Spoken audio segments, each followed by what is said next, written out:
When did you arrive in Australia? In 1931. 1931 or 1931 or 30? You said 34. 31 or 32, something like that. It was my mother, my sister, and I. Also, Ilya Marco, his mother and his sister.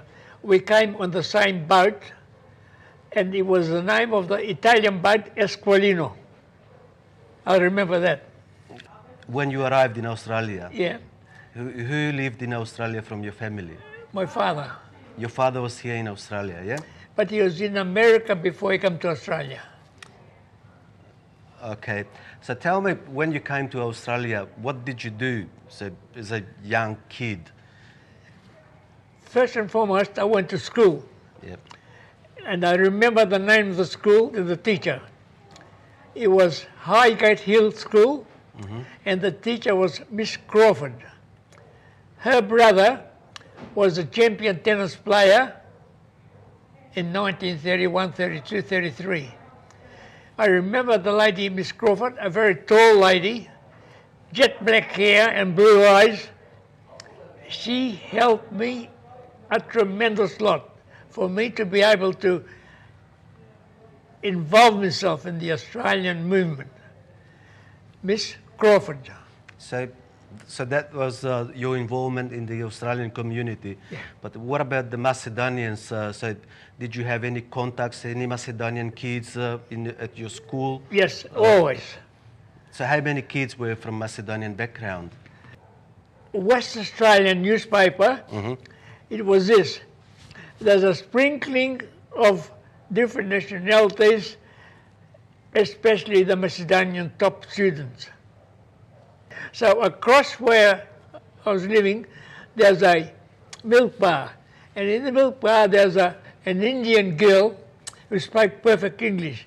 So I got this girl money, and we went there. And they said, please explain to this man, what does this mean? And he said, and there's a sprinkling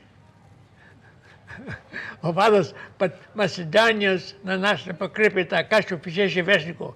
Go ime toj vesnik za dolgo vreme. I had that paper for a long time, but unfortunately I lost the cutting.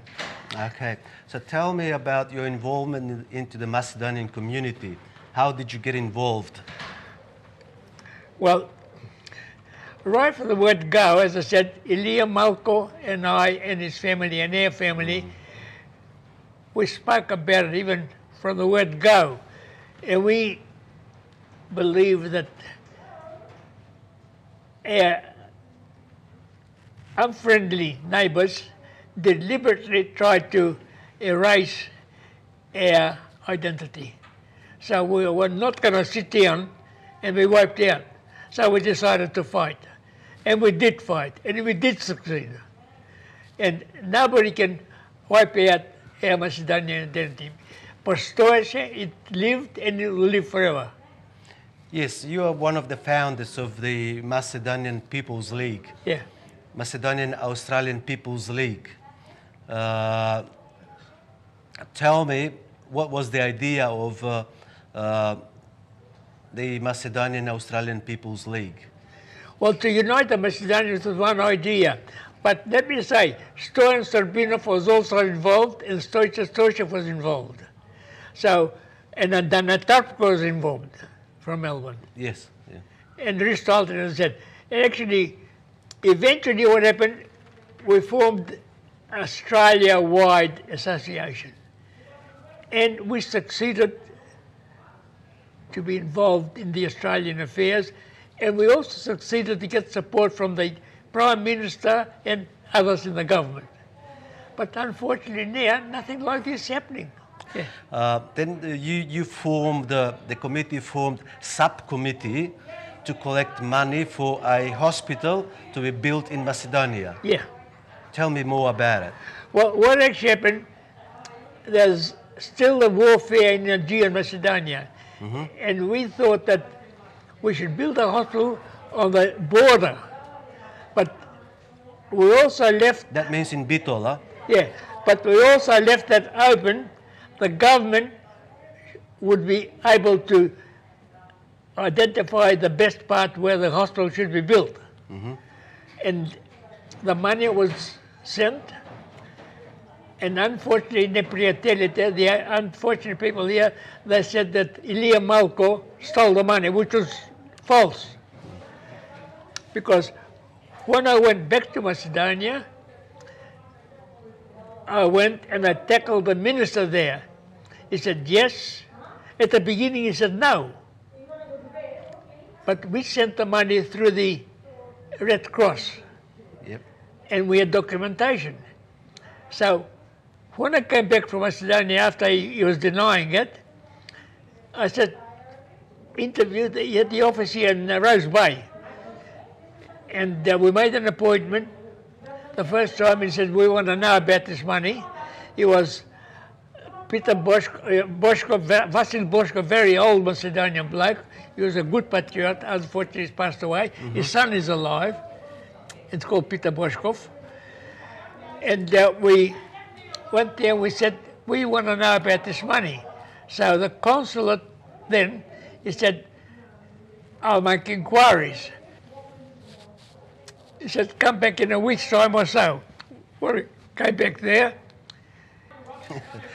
Tell me about the branches of the Macedonian Australian Peoples League, like the newspaper Spark and the radio that you were the first Macedonian broadcaster. Yeah. And what actually happened at that particular time, the Yugoslavian, they had a radio station, 2KY, on Wednesdays. So that was in Perth. Yeah. So what they done, they gave us quarter of an hour of the program to us. Because Luka Markovic, which I was a personal friend of his, we were very good friends. Was he Croatian? He was Croatian. Unfortunately, he was blind in communism. So when I went back to Macedonia, and his wife with a little girl, they went back to Croatia. So I helped his wife and a little sick girl to get there. And I took photographs of his wife and the little sick girl as evidence. Because this Luka, he was so blinded in communism that he wouldn't listen to anything. So after being there for a while, I came back to Australia. And I got Luka. I said, Luka, I said, your wife said to me, please don't go back to Yugoslavia. They were her words, because it's no good here. So he wouldn't believe me. So I gave him the photograph. I said, there's a photograph of your wife and your little daughter. And then he believed. Okay, tell me about the role of the Macedonian newspaper. Macedonski-Iskra. Yeah, Macedonian newspaper. Well, most of the fight was to more or less give a sight to the Australian government, Australian people, that Macedonians exist and will exist, and they are good citizens, which we were. In Menjumak, they grew tobacco, and a Greek company called Michaelidis, he had a tobacco factory in Perth, went bankrupt, and all the money, the tobacco that he took off the Macedonians, he robbed them. They never got a cent back. And we continued to fight for the truth. And who was the editor of the newspaper? Who were? Right. Ilya Malko, Kiro Angelkov, Stoyan Sorbinov, and me. Okay, where did you find the articles? The articles, how did you create it? How did you produce? Well, listening to the news, getting newspapers, Australian newspapers, English, Greek, because I can read and write Greek. Okay. And English as well? Yeah. And Macedonian? Yeah. And Italian. And Italian as well. Okay, didn't know that. Okay. So what actually happened, we continued to fight because we felt we were justified and we were on the right. We weren't falsifying anything. Right, why? Yeah. Most of the others were falsifying to increase the popularity. No, we told the people the truth in their paper. Was the newspaper bilingual or just in Macedonian? It was in Latinica, but Macedonian words. And any English articles? Oh yes, we wrote in English as well. Part of it was in English, part of it was in Macedonian. So who is doing the English part? Ilya Malko and I in English, Stoyan Serbenov and Kiro Angelkov in Macedonian. So the newspaper was sent to every city in Australia? Yeah, and we sent even some to Canada and America. Do you remember the American Macedonian Peoples League and Canadian Macedonian Peoples League? Now I can't recollect, but we did send them copies there. Copies there. The communications were not very good. I used to get help. Ilya Malko and Stoyan Serbinov and Kiro Angelkov. So I didn't want to do it on my own because just in case I forgot something or made mistakes. So by having us, four of us together, the program was very good and exceptionally well received. That's the important part about it. And Ilya Malko's father had a little coffee shop, 242 William Street in Perth. And that's where we held the first meeting. Okay. 242 William Street, Perth. When we thought we'd call a meeting, we expected about 5 or 6 people. When we got there, the place was packed. There's no standing room even. So we were very encouraged. So from there on, we took off. The Macedonian Australian Peoples League, that was the foundation of the Macedonian community in Australia. Yeah. So there were established branches in every capital, state Well, capital. even in small towns, wherever there's Macedonians, they all formed a little bridge. So that organization was very powerful. Yes. Well, we had grassroots, which is very important. No grassroots will die. And it's a pity we haven't got anything like that now.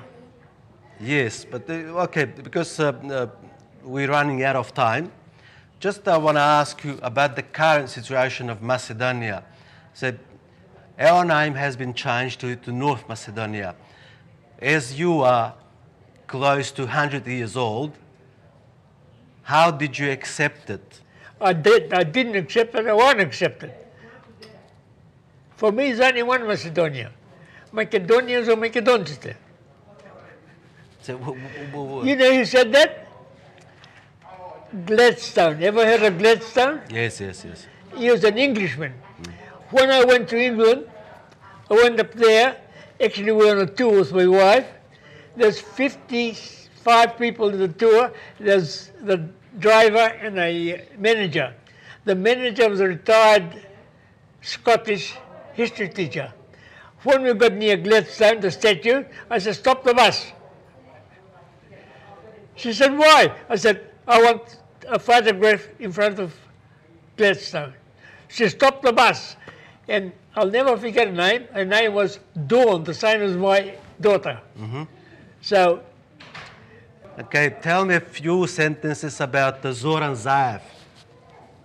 look, I have no time for traitors. I have absolutely no time. I don't believe him. He's not a good person, and anybody who denies the identity of Macedonians can't be any good for me. He'll never be any good for me.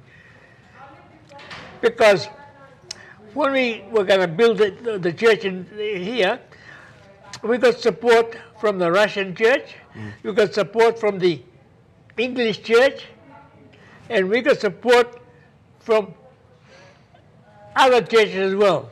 The only ones that dominate us, Grčite and Bugarite. Okay, thank you very much. I think it was a great interview. Pleasure to have an interview with you. Nice having you with us. Thank you, Mick. And so, as you said, I wish you to live 120 years and to be the oldest person in... 119 will do.